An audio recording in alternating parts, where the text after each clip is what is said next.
ভিক্ষাবৃত্তিকে না বলার এক অনন্য উদাহরণ ফজিলাতুন্নেসা এখন মৃত্যুর সাথে লড়ছেন নীরবে। জীবনের শতাধিক বসন্ত পার করে এসেও কখনো ভিক্ষার জন্য হাত পাতেননি ফজিলাতুন্নেসা। কমে আসা দৃষ্টিশক্তি, কাঁপা কাঁপা হাত, কুঁচকে যাওয়া গাল, সব কিছু নিয়েও তিনি ছিলেন এক সংগ্রামী নারীর প্রতিচ্ছবি।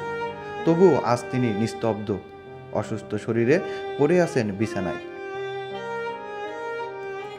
গত রাত থেকেই নিখুঁত এক নীরবতাই ঘিরে রেখেছে তাকে। সকালে দরজা বন্ধ দেখে সন্দেহ হয় প্রতিবেশীদের। অনেক ডাকাডাকি করেও সাড়া না পেয়ে অবশেষে দরজা ভেঙে ফজিলাতুন্নেসাকে উদ্ধার করা হয়। তখন তিনি ছিলেন প্রায় অচেতন অবস্থায়।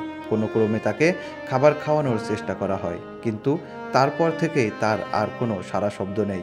তিনি এখন বিছানাতেই পড়ে আছেন নিঃসঙ্গভাবে। এই বিপদের সময় পাশে দাঁড়িয়েছেন রনি নামের এক হৃদয়বান ব্যক্তি। নিজের দায়বদ্ধতা থেকে শুরু করেছেন সেবা।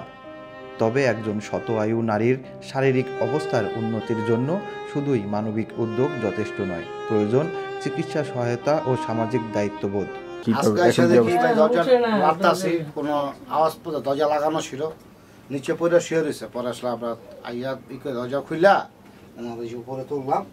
এখন তার জামা কাপড় প্রসাব করে দিয়েছে, তো এই জন্য আর কি পরিষ্কার করে ডাক্তার কাছে নিয়ে যাবো।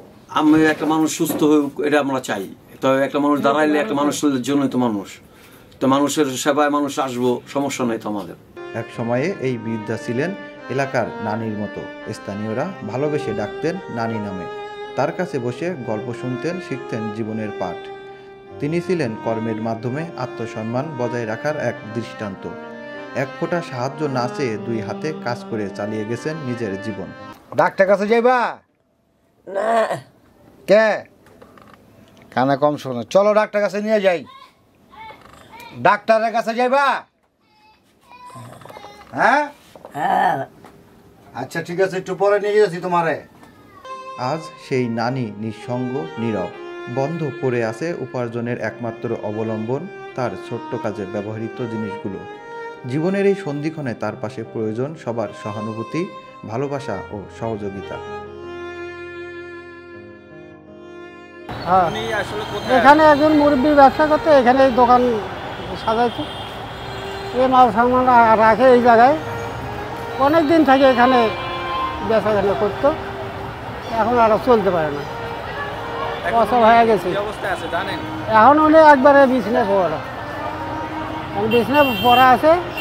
এই যে মাল সামানা পড়ে আছে, আসতে পারতেছে না। না, কেউ নাই, কোনো দেখাশোনা করার কোনো লোক নেই। এখন কে দেখবে, কে কী করবো, আল্লাহ জানে।